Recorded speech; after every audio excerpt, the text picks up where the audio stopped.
Hi, I'm Bill Zingroni, and I took a left at the Valley. I know we shouldn't have to scream that we're atheists. You know, we don't have non-astrologers and all that.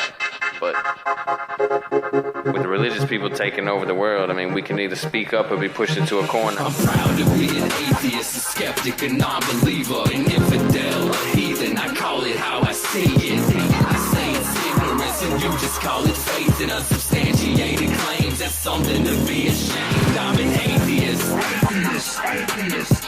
I'm an atheist.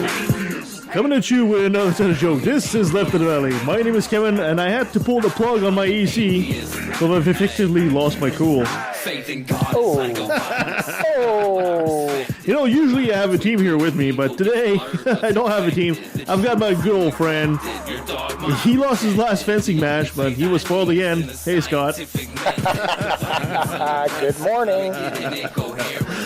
How you doing, buddy? I'm all right. Yeah. All right. Things are going well. Unfortunately, working too hard. We've lost the girls today. I know it's just you and me holding the fort, bud. Very disappointing because Nancy just has so many great. Yeah. Well, she's feeling a bit under the weather, so it's okay. We'll forgive her. And I miss the other two because they're just so positive. Yes. Like, it's positivity. It's okay, man. The boys can handle this. We can do this show. Sure we can. Oh, yeah, sure. We're in trouble. I'd like to apologize in advance to all our listeners. Welcome back. Hope you had a good week.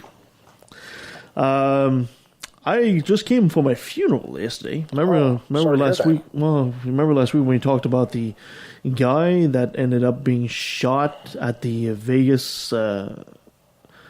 This Canadian that ended up dying. Well, one of them anyway. Ended up dying. His name is Jordan. He was a customer of mine, 23. Right. Yeah. So his funeral was yesterday. So. Oh, jeez. Yeah, I feel real bad because not only is he a customer of mine, or was a customer of mine, part of the team that is a customer, I also know his father, who is another customer of mine as well. So I feel really, really bad for them, and so I stopped in there and wished him my best. And speaking of people that passed away, did you hear that Rafe Mayer passed away?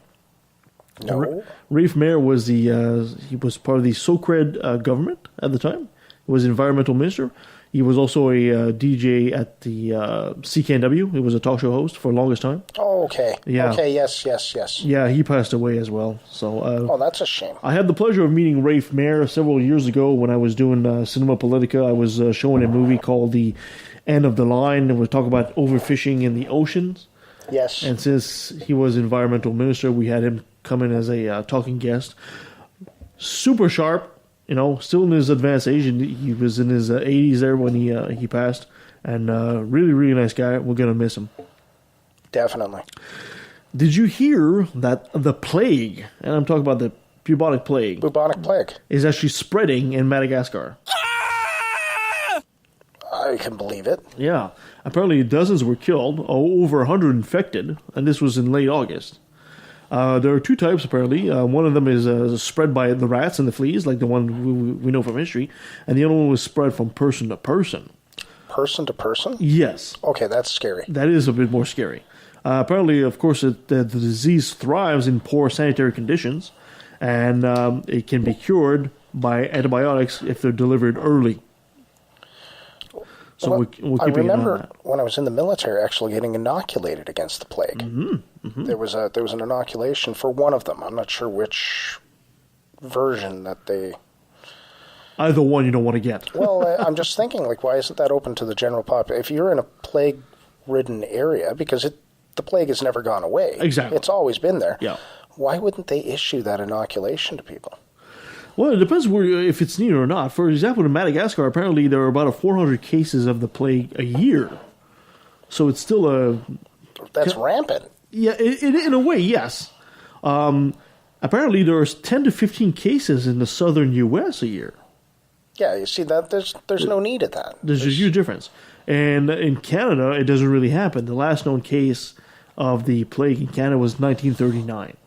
Okay. So they give you the dosage where you need them, I guess. And I know that if you're treated early, they can generally. I mean, there's a high probability that you're going to die, but you stand a good chance of surviving if you're treated early. Right? Exactly. The earlier you catch it, the better. Remember a couple of weekends ago, we interviewed Michael E. Sparks. Yes. We talked about his journey as a volunteer for Bernie Sanders. Well, turns out Donald Trump tweeted about Michael Sparks. Oh, really? He did. Oh, no. So, I guess that's a notch for Michael. Michael, congratulations.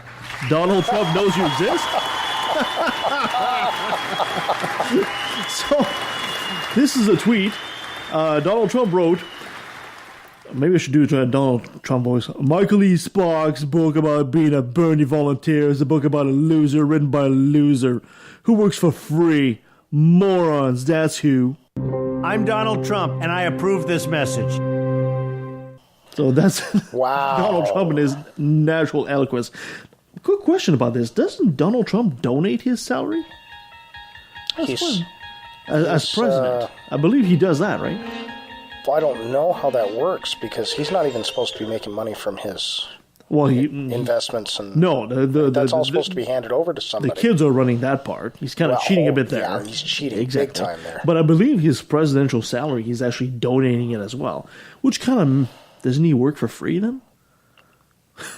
Yeah, well, what's he donating his salary to? Probably a cause that implies himself. So, Michael, congratulations. We support you here, man. Yeah. You're the man. Did you hear that 2/3 of Australians think religion does more harm than good?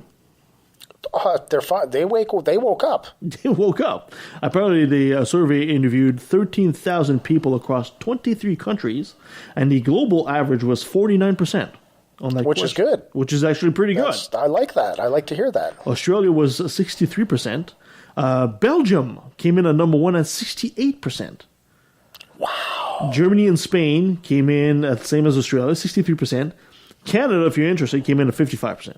Okay, well, we're not that bad. I mean, We're getting, it's getting there. We're getting better. Yeah, so that's pretty interesting. Did you also hear? Remember a couple weeks ago we talked about asteroid 2012 TC4? now, is this the one that's going to come between the Earth and the Moon? Yes. Within something like 50,000 kilometers. Yeah, I was thinking 30 to 50,000 kilometers. Yeah, our highest satellites are around 36,000 kilometers. This So thing are passed any at of the- about 50,000. Are any of the satellites in danger? No, because it's flying above that. It is going to be outside of that. Okay. Actually, it went by us. It passed by Antarctica at 1:42 a.m. Eastern Standard Time Thursday. Oh, excellent. So It didn't hit us. No, but The end of the world didn't happen. Exactly. Oh, no. But I had that big party and threw all my life savings away because I knew the world was ending. Did you pull out your telescope? Were you watching the event? Apparently, the size of this asteroid was between 10 and 30 meters. And like I said, it was flying at about 50,000 kilometers south of Antarctica, I guess. Or, you can't really see south very cool. once you're in space. Wasn't this the one that NASA, Yeah, the planetary defense thing, they wanted to test the lines of communication and procedures, and if there was going to be a strike, because a strike of that size would do considerable damage to it would an do area, about the same right? damage that the 1908 Tunguska incident in Siberia did. Right. About the same size asteroid. Now, NASA was quite aware of this asteroid because apparently it has a predictable orbit, so they knew it wasn't going to hit, but they were taking the chance. They were using this as an opportunity to study. Exactly. And to test our worldwide defense, which involves basically run and hide rather than if there is trying to defend. Yeah. There's no defense as per se. So it was a communication thing to say, okay, so if this was going to happen, we're going to play the event out. How do we communicate it out? How do we get the word out to people to move away from an area? Because they'd be able to predict where it was going to hit, right? Exactly. In better news, I guess, there is a Canadian, his name is Joshua Boyle, and his wife, Caitlin Coleman. So Joshua, his wife, and 3 kids were freed after being held captive for 5 years by the Taliban. So that's good news. Apparently, she was pregnant at the time they were kidnapped. They were kidnapped in Afghanistan. The captors were killed by Pakistani forces. Now, the couple set off in 2012 for Russia, Kazakhstan, Tajikistan, Kyrgyzstan, and Afghanistan, and everything with Stan. They're hitting all the stands. They're hitting all the stands, and that's where they were kidnapped. Okay, what were they doing? They were traveling, I guess. See, this worries me that people would put themselves into these places that are not Especially exactly... with her being pregnant on top of that. That's She was pregnant with the first child. Yes. And then she had three more. Three more, because they killed the one child. Oh, I didn't hear that. Yeah, it was in the news this morning. Really? The ICE or the Taliban or whoever they were being held by killed the first child. Oh, wow. Yeah. I'm going to have to follow more on that, I guess. The other question I have is, how did they end up having three more children in captivity? Like, there's nothing to do in captivity but fun, I guess. I'm sorry. The whole story kind of disturbs me on a very deep level, because I feel bad for them being captured. Yes. I feel bad for them being held hostage. But at the same time, they put themselves in that situation. Well, yeah, I understand that. They went to a place full well knowing that, because the news reported that they had gone there to help people in deepest, darkest Taliban-held territory. Well, you're a Canadian going to deepest, darkest Taliban-held territory. We were at war with them not too long ago. Where are you, nuts? Yeah, I sort of agree with that. But, you know, at least we can say it has a happy ending. It does have a, happy ending to a point. I mean, they did lose their first child. Yeah, but at least they're free. It's good that they're home. They can pursue a normal life now. Well, whatever that means now for them. Maybe there's no such thing for them as a normal life. So our Prime Minister met with Mexican President Enrique Peña Nieto as concerned amount of the U.S. not looking to reach an agreement for NAFTA. NAFTA could be dead. I think NAFTA is going to be dead because the Americans just don't want to play ball. No. Well, Donald Trump doesn't want to play ball, that's for sure. Yeah. So I wonder what that's going to mean for Canada. Well, Canada and Mexico are supposedly teaming up now. Yes. They know that it's an American-centric negotiation. Yeah. And I have a feeling that things will work out for us, because Canada and Mexico are going to basically put their foot down and say, no, we're not accepting. If we have to, we'll do a bilateral agreement between Canada and Mexico and leave the States out of it. Mm-hmm. I think that's what's going to happen. And to finish off, there's a Canadian study published in a British medical journal that suggests that patients of female surgeons fare better. Now, this went on a 104,630 patients and operated on by 3,314 surgeons in Ontario. Now, it's not been much of a difference, but apparently they are 4% less likely to die in the first 30 days post-operation. Really? Yeah. Of course, the findings are saying that it might have some important implications for equality. So it's going to be interesting to see that. In case you were wondering, in Canada, there's about 7,210 male surgeons to 2,856 female surgeons. Surgery and medicine has always been much more male-dominated, but these finds might encourage more women to get into the profession. Well, I think women should get into the profession. Oh, absolutely. Absolutely. So I just thought it was something very interesting to notice. Well, normally this is the part where we get Nancy to do her This Day in History and all that, but since we don't have her to do this, we're going to do something a bit different today. We're going to be talking, because yesterday was Friday the 13th. Yes. So we're going to be talking about Friday the 13th. What does that mean, and why people are so afraid of that? Just do a little blurb about this. Now, I don't want to receive your email saying, Kevin, you're playing the Halloween theme music. It's not the music from Friday the 13th movie. I don't care. I don't want to receive your email. It just, that music just sounds better. It does sound pretty creepy. Yeah, exactly. It's creepy music. So, Friday the 13th. Why are people so afraid of Friday the 13th? You know, there is a word for that. Yeah, paraskavidacatriaphobia, or fear of Friday the 13th. A lot of people are actually paralyzed by the whole damn thing. Some people say there were some biblical origins. The superstition around this day is thought to have come about during the Middle Ages. Some historians have claimed it was a day in which, biblical historians, it was a day on which Eve bit the apple from the tree of knowledge, and the Great Flood began on the Friday the 13th. Now how do they figure that? Come on. It's ridiculous, obviously. That's just silliness. But those are the medieval biblical knowledge of what they thought was. Oh, yeah. Yeah, knowledge, all right. Yeah, in the New Testament, there was 13 people present for Jesus' Last Supper on Maundy Thursday, the day before Christ's crucifixion on Good Friday. So, I'm sure that had something to do with it, too. Oh, yeah. but usually people refer to Friday the 13th because on Friday, October 13th, 1307, Philip IV of France arrested hundreds of the Knights Templar, which led to their execution and the destruction of the order. So that's exactly why most people are afraid of Friday the 13th. Here are a couple of bad things that have happened on Friday the 13th. In 1976, New Yorker Daz Baxter was apparently so afraid of Friday the 13th, he decided to save his place to stay was in his bed. He was killed when the floor of his apartment block collapsed that day. Okay, yeah, that would creep me out a little bit. In 2009, the 13.5 million pound Saw ride at Thorpe Park had its opening premiere and had to be shut down due to a computer programming fault. In 2010, lightning struck a 13-year-old Suffolk boy on Friday the 13th at 1313. Definitely not lucky for him. During the 1990s, retired bus conductor Bob Renfrey also vowed to stay in bed on a superstitious day after some seriously bad luck. The Welshman had crashed 4 cars, falling into a river, and made a redundant and been made redundant on previous Friday the 13th. So that's why he did that. Buckingham Palace was apparently hit by 5 German bombs on Friday, the September 13th, 1940, when one member of the royal staff killed and the palace chapel destroyed. And what was the cause of that? The bombing, World War II bombing. Well, that's not Friday the 13th. It happened on a Friday the 13th. It happened on a just, Friday the 13th. All of these things are coinkydinks. Of course they are. But we know that, but we're explaining why people feel that way, right?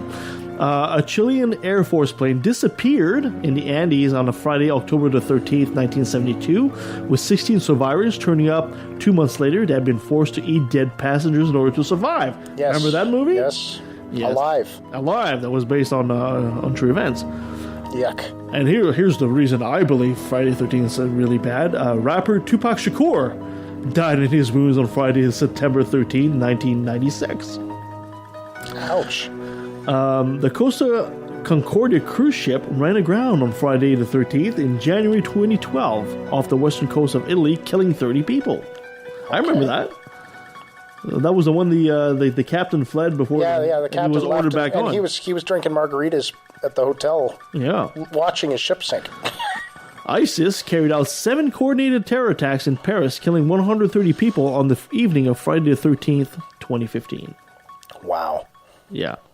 So this number has obviously been considered unlucky for the longest time. For many years, even before Christ and his 12th apostle, number 12 is historically considered to be the number of completeness, while his older cousin, 13, has been seen as an outlier.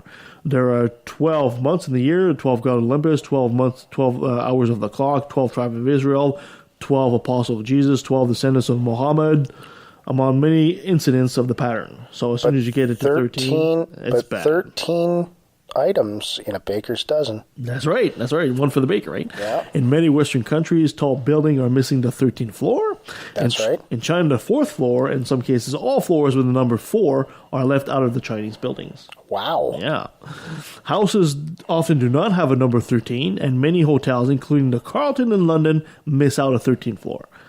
Yes. Which is ridiculous because when you're on the 14th floor, you really know which floor you're on. You're on the 13th right? floor. I mean, exactly. Maybe that's why, was it Stephen King wrote that book, 1408? Oh, I don't know. Yeah, see? So that would have been the 13th floor. Mm. Damn. It is considered very unlucky for 13 people to dine together, and for the first to rise will reach serious misfortune, a superstition upheld by U.S. President Roosevelt.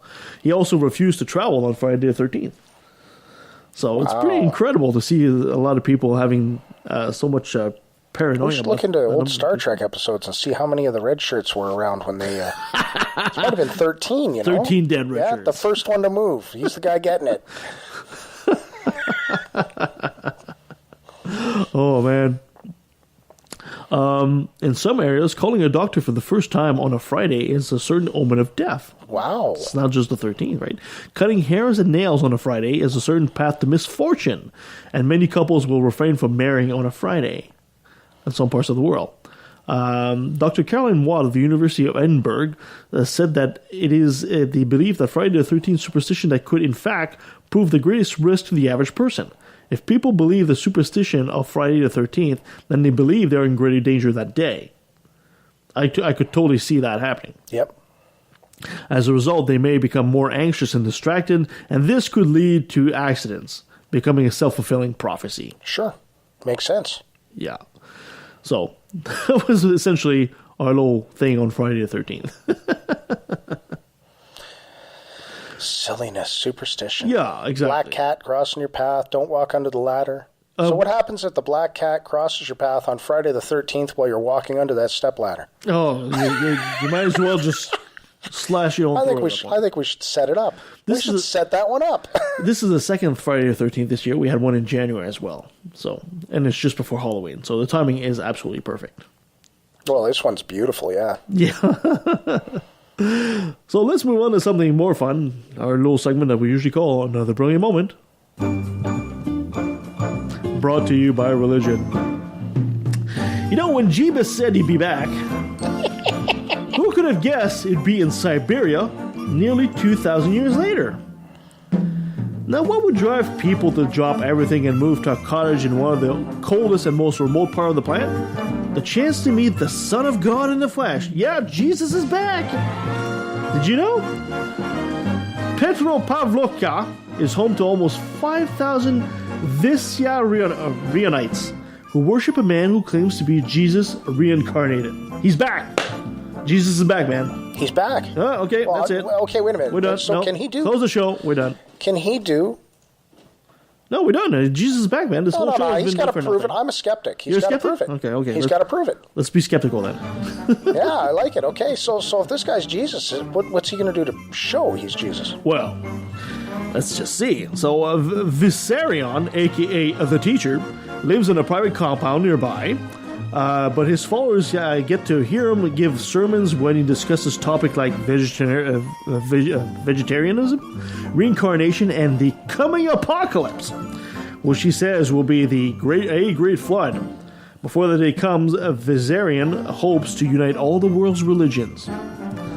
So his followers also study the Last Testament, which is a New Testament, because it's Vissarion's 10-volume sequel to the Bible, which includes philosophy, description of aliens, and warnings about the future.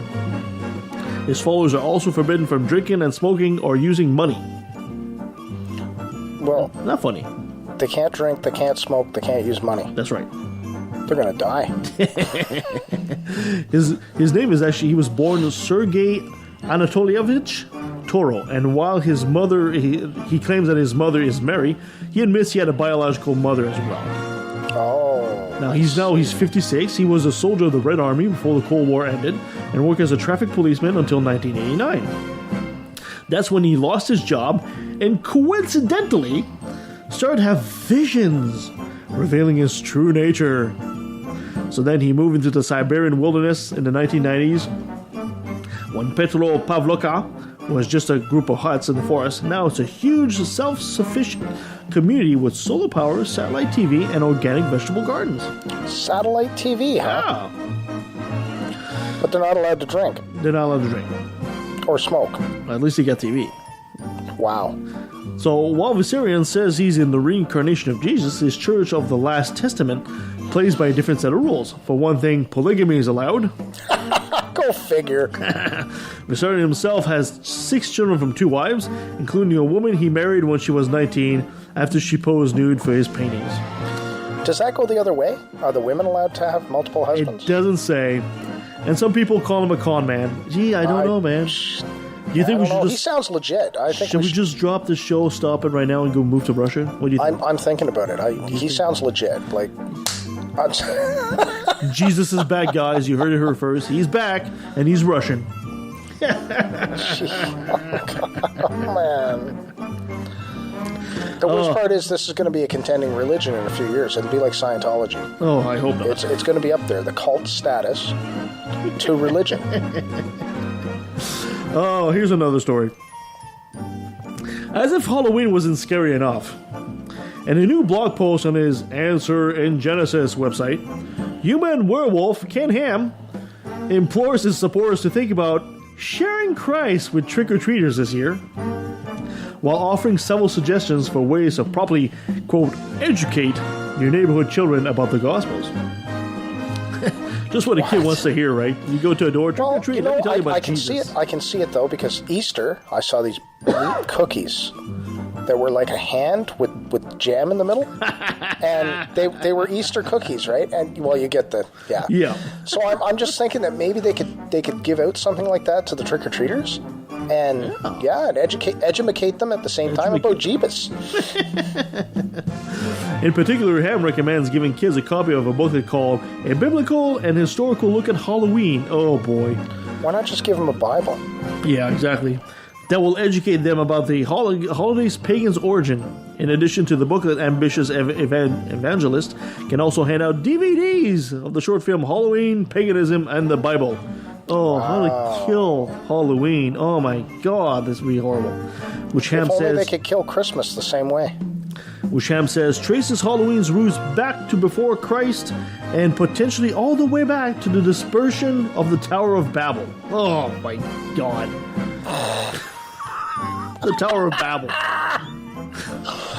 Oh, can this guy Give her, Ham. Give her. Can this guy be more delusional or what? Well, he always has been. Ham also recommends using a tactic called reverse trick-or-treating that involves bringing baked baked goods directly to neighbors. If he's going to bring naked ladies to my door, I'll be happy. He can come in. Now it involves bringing baked goods directly to neighbors' houses on Halloween, and then hitting them up with a pitch about Jesus. Include a gospel booklet, he says, with your home baked or store-bought treats. This is a great way to encourage your kids to give and bless others, as well as share the gospel with the family. Oh, These guys, they really need to get a life. Oh, that's awful. It makes me feel sick when I see that. Yeah, I mean, how to ruin Halloween? What good holiday? You have Christmas. Can't you just talk about Jesus in Christmas time? Christmas and Easter. Christmas and Easter, guys. As a matter of fact, Christmas is kind of a pagan holiday anyway, isn't it? It totally is. Yeah, There's very little Christianity in Christmas. Well, they threw Christianity into it to get the pagans over because it made sense. The using of the evergreen as the symbol. Yeah, the right? Yule logs, the mistletoe. Well, the evergreen, though, is evergreen. So come the winter solstice, the evergreen tree represents the renewal of life. Exactly. Because it's always alive, right? And they say, oh, well, that fits right in with Christ. I mean, that's wow, Last year we did an explanation of the origins of Christmas with the festival of Saturnalia. Yeah, it was. Yeah, and it's sad that they would pick on something like Halloween, which has nothing. That's because they tried that. They tried to make it All Saints Eve, right? Because that's what Christians do. Right? They take All Hallowed Eve, yeah. They tried to make it Christian. They tried to appropriate it and take it, and then they claim it's always been like that. But they were never able to do that with Halloween. Yeah. So, speaking of, when are we going to have an atheist day? we totally should. Every Oh, day is wait a Atheist minute! Day. Every Friday, Pastafarianism. Fridays are holidays. So why not? And here's another little story I got to tell about. Speak about horror stories. Speaking of answering Genesis, the creationist ministry run by Ken Ham is evolving. Okay, and They don't believe in evolution, though. well, I'm using that wildly. Okay, so cool. Ham says that Answering Genesis Canada is scheduled to open in 2018, when an online store launching earlier. It'll be run by Calvin Smith, an Ontario native who has spoken about creationism at churches across the nation since 2001. They're building a creation museum in Canada. For fuck's sakes. Oh, sorry. No. Do I sense a heckle parade? Oh. Do I sense us taking a road trip? The announcement didn't say where any headquarters would be located, although I'm thinking Ontario is probably going to be the place, or Alberta. Even if there would be a physical building, but the goal is clear: make Canada just as dumb as the U.S. No! According to a recent study, a mere 15% of Canadians have any kind of creationist belief, which is Too many. That's too many in the first place. But yes, but it's like way lower than the Americans, which is almost 40%, right? Oh, The church desperately needs answers in Genesis resource to equip to stand to the authority of the Word of God and boldly preach the gospel. We're excited to be part of encouraging and equipping our Canadian brothers and sisters through speaking events, resources, conferences, and more, he said. Well, there you go, Canada, you've been warned. The creationists are on their way. it'll fail. I don't know what to say about this. It'll fail. Unless they put for lack of a better term. God damn, I hope it does. Well, no, I mean, I've lived in a couple of places that call themselves the church capital or the religious capital of the area, like here in Abbotsford. Yeah. When I lived in the valley in Nova Scotia, the Annapolis Valley, that was the big Christian center there. But something like this just won't. I don't even think it would fly here. I honestly think it would flop even here. Well, I mean, it's bound to flop because it's flopping in the States too, right? I mean, the Ark Encounter and all that, it is flopping. That's hilarious. Right? So it'll flop up here, but how much harm is it going to create first? I mean, how many kids are going to be brainwashed into believing that dinosaurs and humans existed like in the Flintstones and shit like that? Yeah. Right? I really hope that it really doesn't happen. I hope so too. But we'll have to keep it on. I welcome the chance. I watched, like R and Raw go to the Ark Encounter and challenge them and kind of make fun of them in a way. I really would welcome the chance to do that myself here in Canada. I think we should take a road trip, get 15, 20 people together, show up on their thing, all wearing nice atheist t-shirts, proclaiming ourselves. If it's close by, if they do it in Alberta. If it's in Alberta, we're taking the road trip. Oh, road trip for sure. We're doing it. It'd be a bit too much to go to Ontario. We could invite a few other podcasts to come with us. Get the microphones going, get the video cameras going, just have a great time. Like Randy Tyson from the Legion of Reason, the guys from Brainstorm. Oh, yeah. Bring it on. Oh, right? We totally should do that. Sounds like a plan. All right. Well, Ken, you're on, buddy. What? No, go. He's on. No, I'm just saying. I'll bring the Kool-Aid. Absolutely. The atheist Kool-Aid. You have to drink it. It'll make you reason. So let's go to commercial real quick, and we'll come back with our friend Joep the Vegan. And we'll be talking about veganism today. That'll be interesting. Very. So stay with us.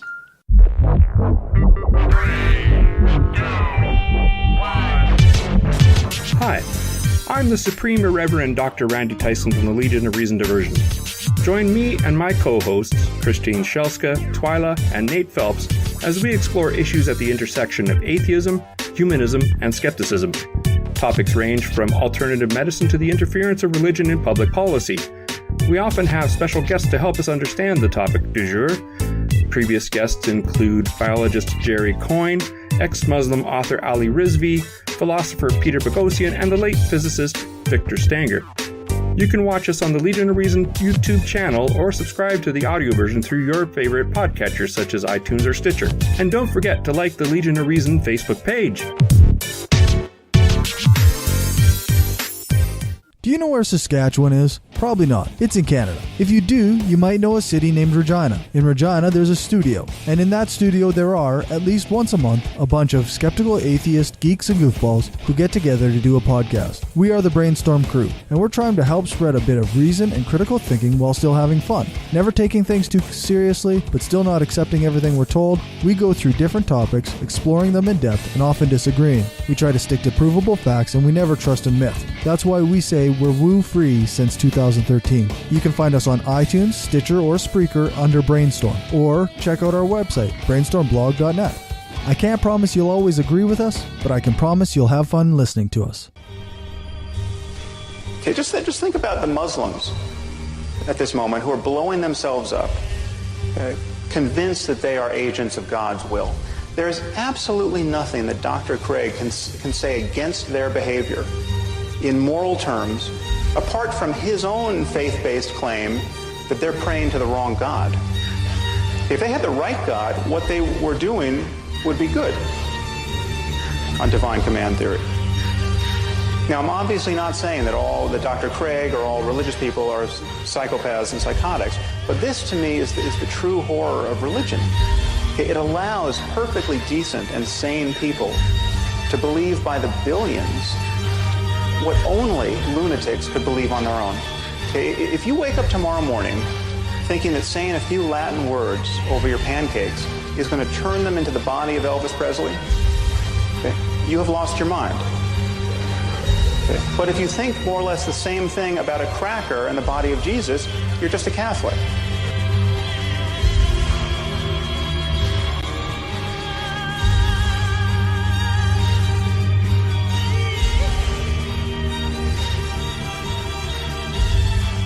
Now, our next guest actually hails from the Netherlands. His name is Joep. He's also an animal rights activist, and he's a vegan. He's a snappy dresser and a snazzy dancer. Joep, thank you so much for joining us at Left of the Valley. Thank you so much for having me. The pleasure's all ours. Joep, obviously you're a friend of the show, but people don't know you. Would you be so kind to give us a Reader's Digest version of who you are? Sure. So my name is Joep. I am a mathematician. But I'm also very politically active. So in the Netherlands, we have a political party dedicated to animal rights, which is called the Party for the Animals. And they have an independent youth organization called PINK, which is pretty big right now. And for the past year, I've been on their national board, which I enjoy a lot. Wow. They actually have a parliamentary... Oh, first of all, I should ask, in the Netherlands, do they have a parliamentary style system? Is it based like the British parliamentary system? Sort of, except for all the lords and bishops. Oh, okay, fair enough. Just like in Canada, in other words. And you guys actually have a political party for animal welfare. Yes, there are actually quite a lot internationally right now. So the first one was in Germany, I think, the Tierschutzpartei. But in the Netherlands, the first one started, which actually got seats in parliament. But even the German ones have someone in the European Parliament right now. The Portuguese have one in Parliament right now. In Australia, there's the Animal Justice Party, which now has a seat in one of the states.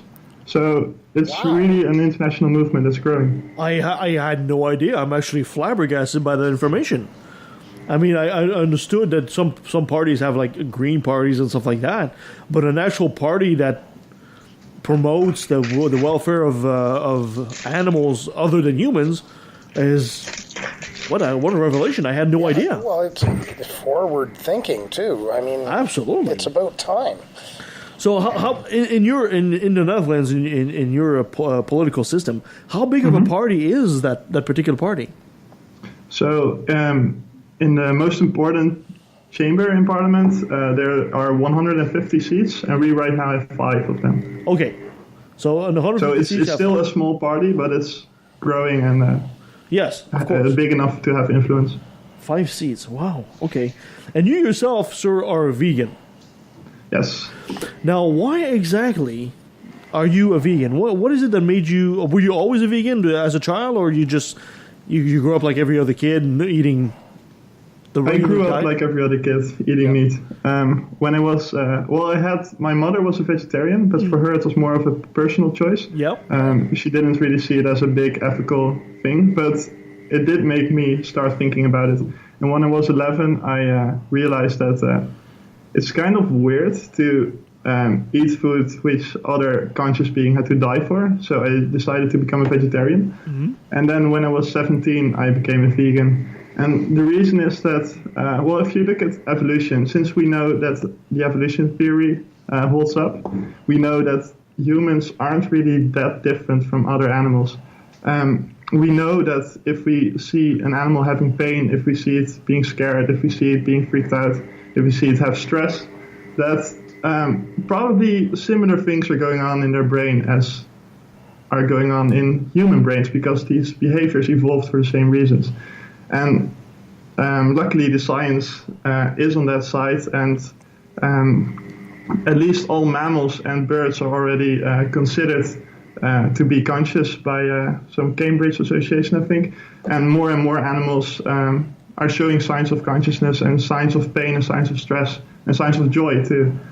And realizing that so many of our experiences can be found in other animal species too, it seemed very, very strange to consider them products, to raise these conscious beings for our own pleasure, when the pleasure of our food is actually not really proportional to the amount of suffering that is involved on them.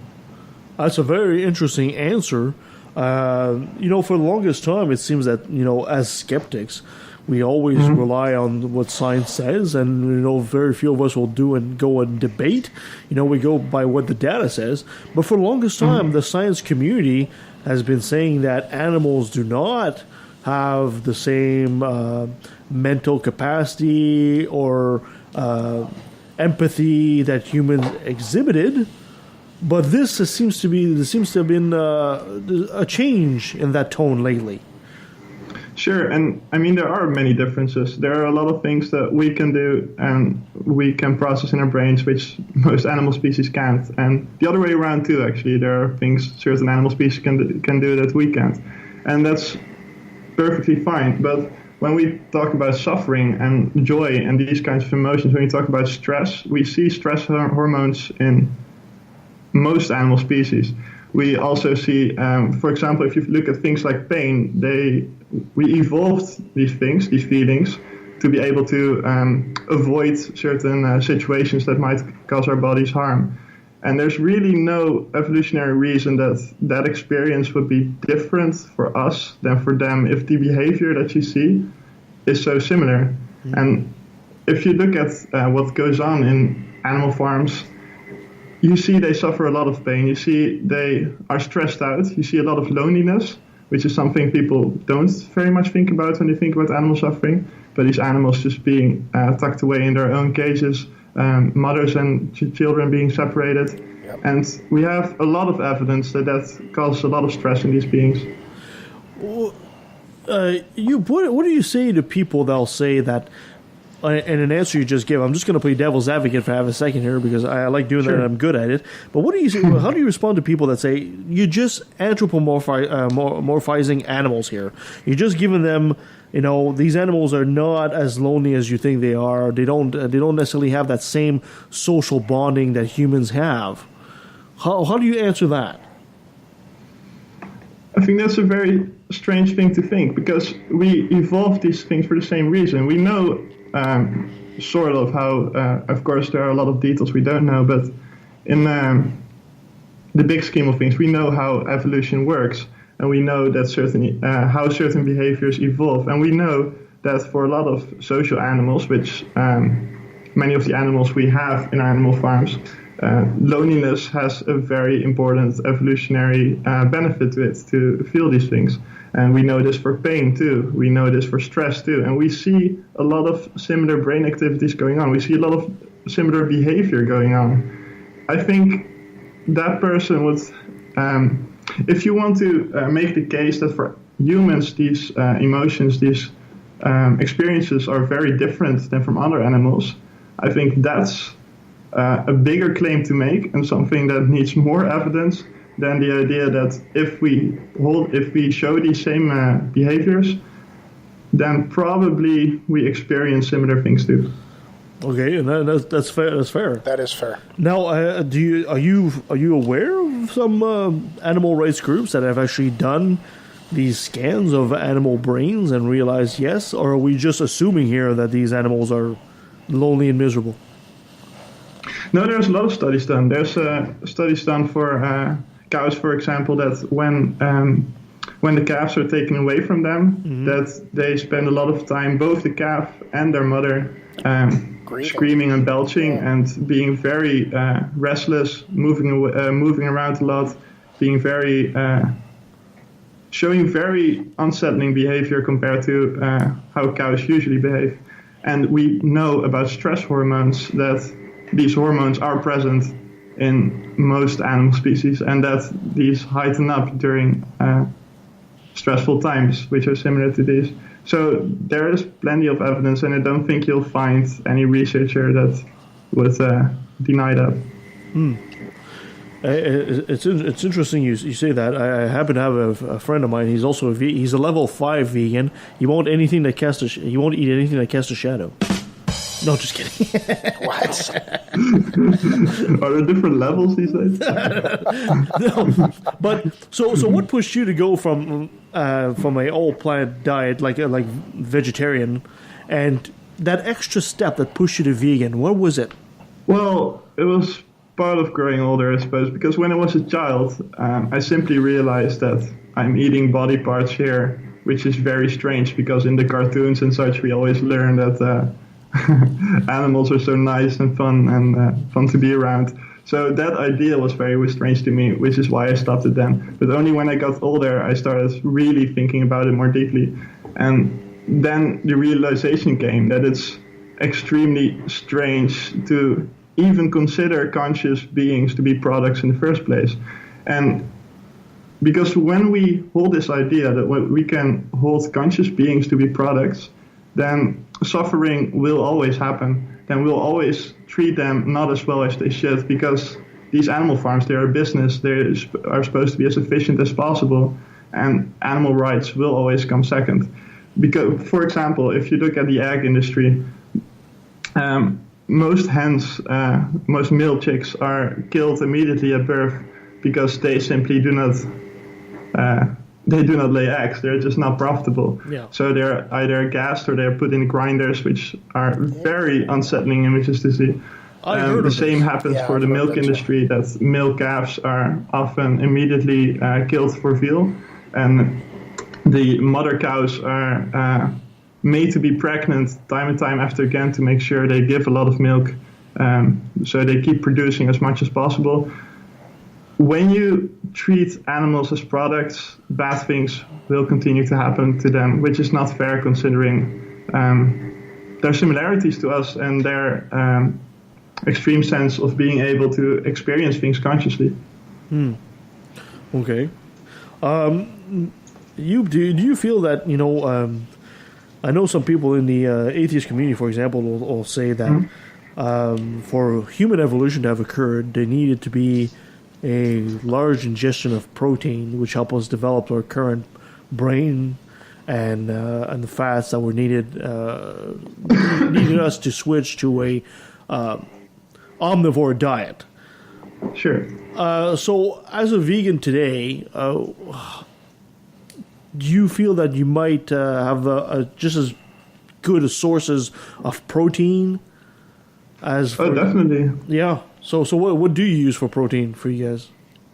Well, there's a lot of beans. Soy, for example, is a full protein which has all the necessary acids in it, which is why soy is used so much for meat replacement. You also have lentils, you have chickpeas, you have different kinds of nuts. Even broccoli is protein. If you look for the things you need, then you will find them.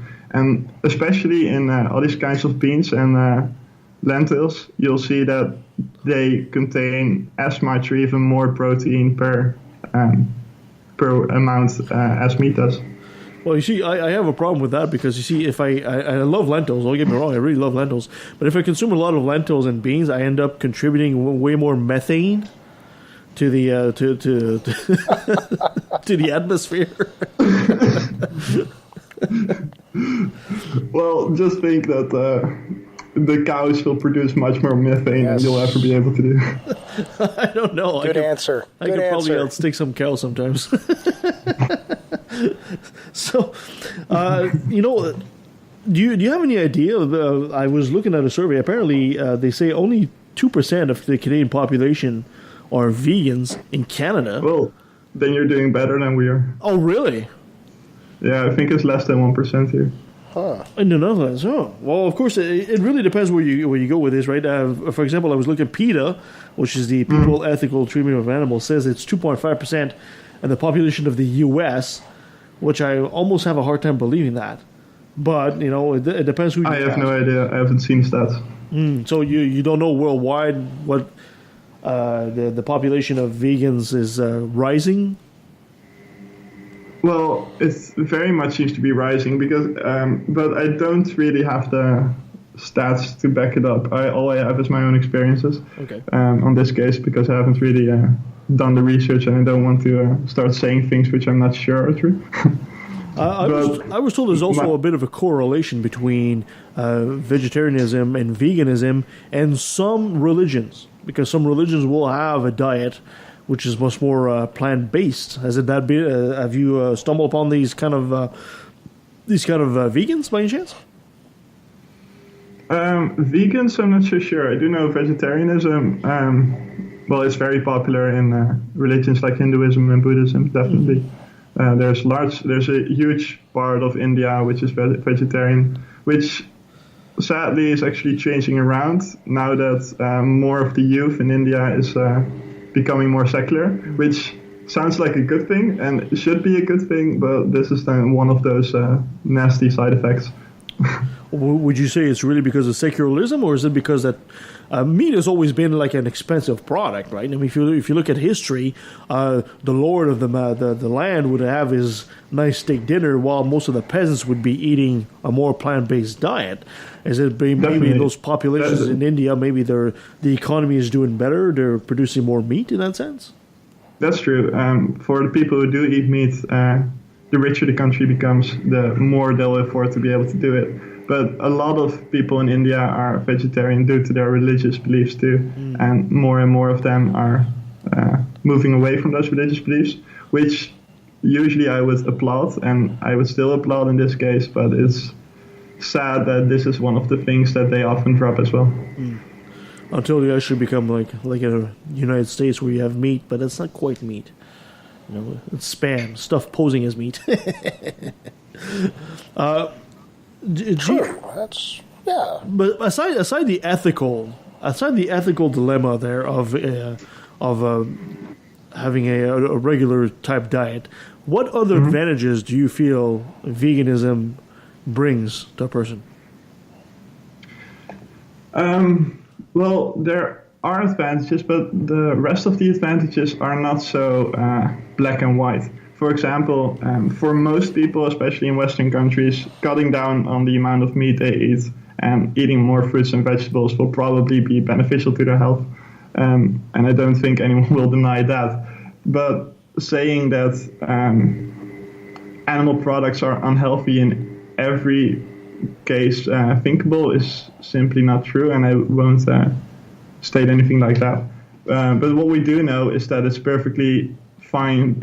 It's perfectly possible to live healthily on a vegan diet to get all the nutrients you need. So it's not a problem either. And for most people, especially in Western countries, it will be an improvement to their health. Aside from that, of course, there's the environmental issue, that the animal industry in general is it's not very efficient in the sense that we grow crops to feed to the animals and then eventually eat those animals. And a lot of calories go lost that way. We can be much more efficient if we eat the plant-based food ourselves, and studies have been done that it will cause less carbon emissions, it will cause less land use. I've read some of those studies. Sorry? I've read some of those studies, and animal husbandry is actually a very resource-intensive for what you get out of it.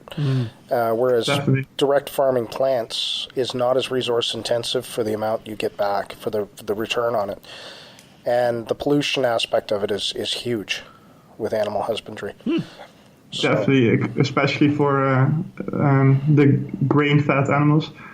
There are certain exceptions where if you do it in certain ways, it's not that bad, but there are very unique cases where if you of certain grass-fed animals in which you feed on certain land which cannot be used for crops, then there are certain exceptions to that. But those are very rare and they don't happen a lot. And for me, the ethical argument is always the most important. Okay, so the ethical argument, I understand your ethical argument and your ethical reasons for being vegan, and I totally applaud that. But let me play devil's advocate again here. What if, for example, I'm assuming as a vegan you don't eat eggs either, right?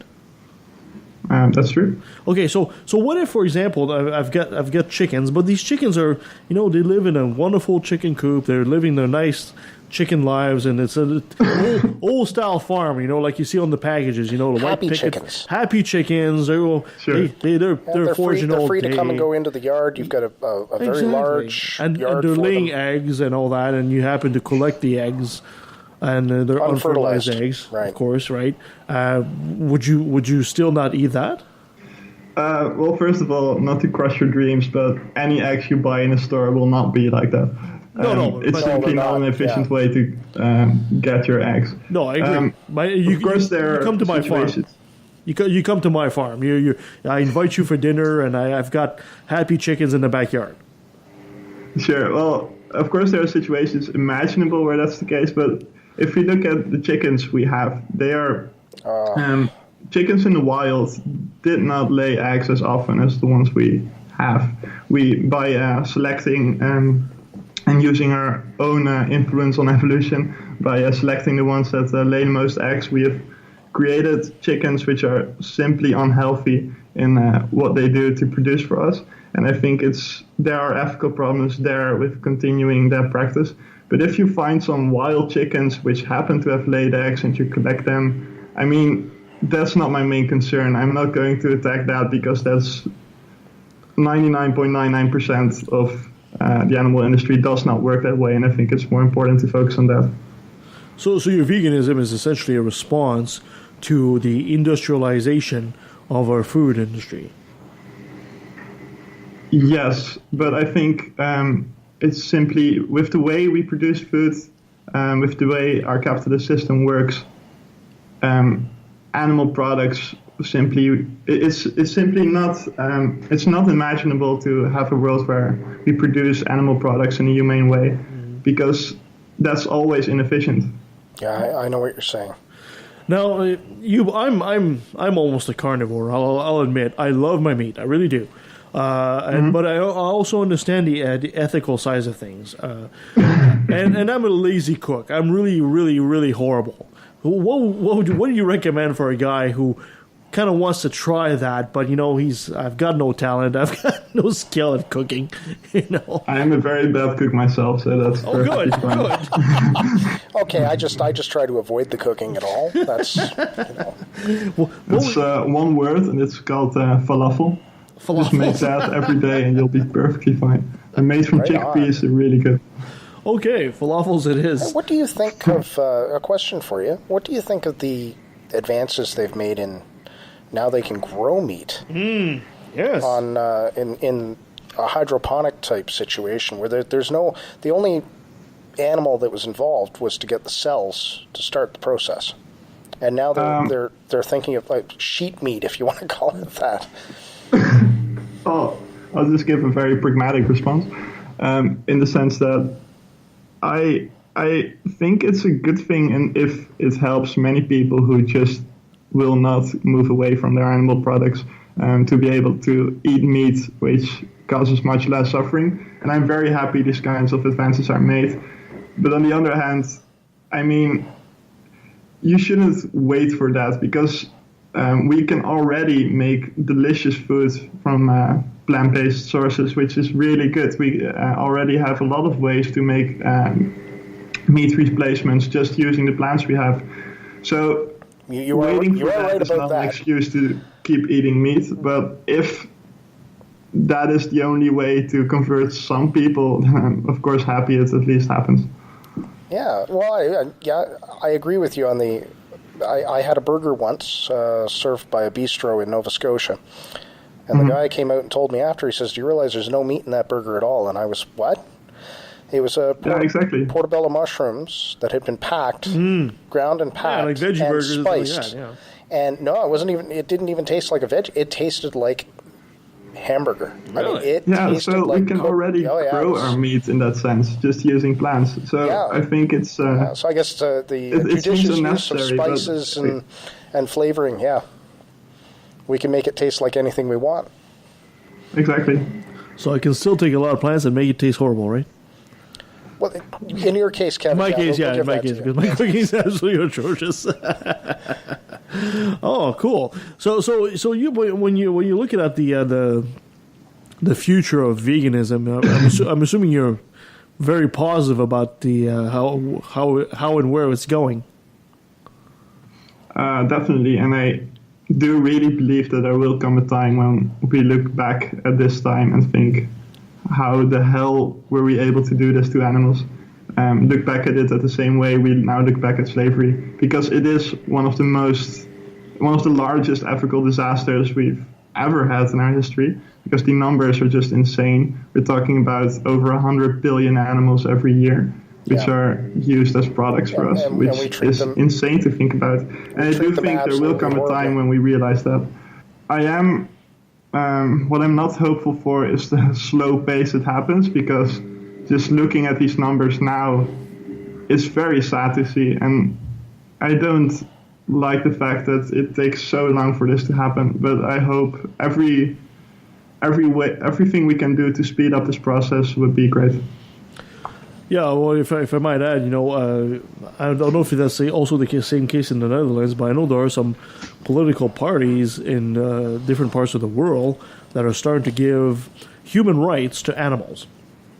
India, for example, recognizes, I think it's dolphins, they recognize it as non-human persons. Oh, very good. Ecuador is doing the same thing. They're giving them the extension of human rights. Exactly, right? To some of the higher mammals, anyway. And there are some places, I believe it's like Ecuador, are starting to give human rights to objects in nature, like rivers.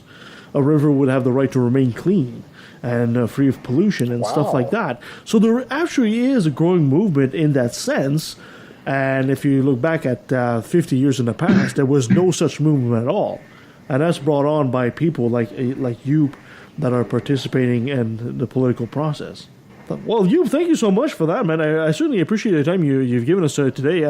If you get some parting words of wisdom you'd like to give to our the average listener, what would you tell them? Well, I tell them that I understand the fact that with the world we live in today, it's hard to just drop your meat, to drop your animal products, because everyone around us does it. Everyone we know, everyone we respect thinks it's fine. But when you do eat your steak, when you do eat your eggs, please at least think about all the suffering that's involved, and please just reconsider and think about what kind of alternatives are available to you. Mm-hmm. Even if you're not going vegan the next day, you can at least decrease the amounts of animal products you eat and slowly make progress that way. Cool. So if somebody wants to look more seriously into that, Yoop, and wants to start looking into becoming vegetarian or vegan, is there a particular resource you'd like to recommend? There's the Vegan Society. Let me look up what the exact website is. Yeah. Which actually has advice too, and vegansociety.com. Yeah, vegansociety.com, I think it is. Okay, vegansociety.com. I'll put that in the notes of the show as well. You can take the vegan pledge and you'll get free tips, advice, recipes, and more on how to go vegan. And you get all these advice and things you can follow, which really helps you in the process and makes it all not as scary as it sounds like in the beginning. Well, was it difficult for you to try to go from vegan to vegetarian to vegan? To me, it looks like a monumental thing to do, right? So. Well, in the first day when you do it, you get a little bit scared because you don't know. You have no idea where the animal products can be found, which kind of foods all have it inside of them. But you get used to it very fast because just you do your normal groceries, you look at the ingredients, you discover which one of those have animal products, and you replace them with other things. And then the next time you go to the grocery store, you know what you have to buy. So you can really get used to it very fast. And it turns out that it's really not as hard as you think it will be. And you'll find out that it's just as tasty as it was before, too. Excellent. You, before I let you go, can I have you say, "Hi, I'm Yoop the Vegan, and I took a left at the valley." Hi, I'm Yoop. Hi, I'm Yoop the Vegan. I took a left at the valley. Awesome. And that was Yoop the Vegan. I've been calling him Jeep all this time. I'm so sorry. Yoop is good. I like that. It is a very nice name. That's a cool name, man. And, I'll admit, what a great guy. I'd like to bring more vegetable matter into my diet. I would certainly like to do that, but your body will thank you. I'm sure it will. I'm sure it will. But I'm such a horrible cook. Well, it's like I say, I appreciate his pain when he started with the veganism, going over to and realizing the products that had animal product in them, right? I'm going through the same thing with the wheat, trying to avoid the wheat, and you just start realizing everything on the grocery shelf aisle has wheat in it. Yeah, almost exactly. everything. Or sugar. Yeah, so I can see where our society is really, you have to, but then again, you become more involved with selecting your food, and you become more choosy about how you make your meals. And I suppose, it would be better for all of us. It's going to be an interesting future when we get people like Yoop leading the charge. I'm telling you, 100 years from now, the world's going to be very different than what it is now, and for the better. I hope so. So thank you, Scott, for joining me on the show today. Thanks for having me, Kevin. It's always a pleasure having you. It's always enjoyable being here. Some of the stuff that comes up is kind of hilarious. You can follow us at leftofthevalley.com. You can follow us at LETV Podcast on Twitter, on Facebook. Please follow us. Please follow us. Don't send your complaints to Nancy. Third floor. Third floor. You can send us an email at leftotvalley@outlook.com. If you give us a 5-star review on iTunes or Stitcher or something like that, it helps others find the show. We'd certainly appreciate that. Coming up, next week we'll be talking to Aaron Bays about bronies. What is a brony? I have no idea, and we'll find out. On the end of the month for Halloween, our Halloween special, we'll have Andrea Gretchen, and we'll be talking about the devil. That's going to be fun. And I want a ghost story from you. From me? For everybody. Everybody tells a ghost story. I'll give you a ghost story. Give me your best storytelling voice, and you go ahead and do that. In November, we'll have David G. McAfee, and we'll also have lawyer Andrew Torres of the Opening Argument podcast. He'll be talking to us about the Johnson Amendment. Ooh. And he's also the guy that keeps Eli Bosnick in check, so I don't know if he's going to be able to do both at the same time. Ooh. And of course, like I said, at the beginning of next year, we'll also be talking to our old friend Michael Shermer about his new book. Excellent. So we still have some good shows coming up till the end of the year.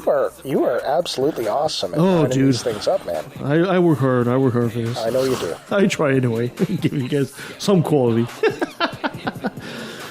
And don't watch Harry Potter. Christina's not here. Yes. She's going to hear that. I know. She's going to hear that. She's going to go. I said, don't watch Harry Potter. She's going to kill me. It's the Harry Potter she hears. She doesn't hear don't. She just hears Harry Potter. Thank you so much, Scott. Until next time. You betcha, man. Now let me take a sec. Don't mean to sound so hateful, but I swear to God, pun intended, I find it disgraceful that thousands of children are raped by priests, and since they're holy men of God, they get away scot-free. And the Pope does his very best to keep it on the hush. Don't wanna affect business, he loves money too much. We know that they love the kids, but how the fuck can we protect them while they planning to molest them? We teaching them to respect them. Fuck that. The system is broke down, working backwards, and the only action or tactic I plan to practice now is to attack them. The parties of God's hands are bloodstained, millions of murders by believers, and they're all in God's name. And let me take a sec, don't mean to sound so hateful, but I swear to God, pun intended, I find it disgraceful that many atheists are told to be quiet. You're not alone, speak your mind, time to let it be known. I'm proud to be an atheist, a skeptic, a non-believer, an infidel, a heathen. I call it how I see it. I say it's ignorance, and you just call it faith and unsubstantiated claims. That's something to be ashamed. I'm an atheist.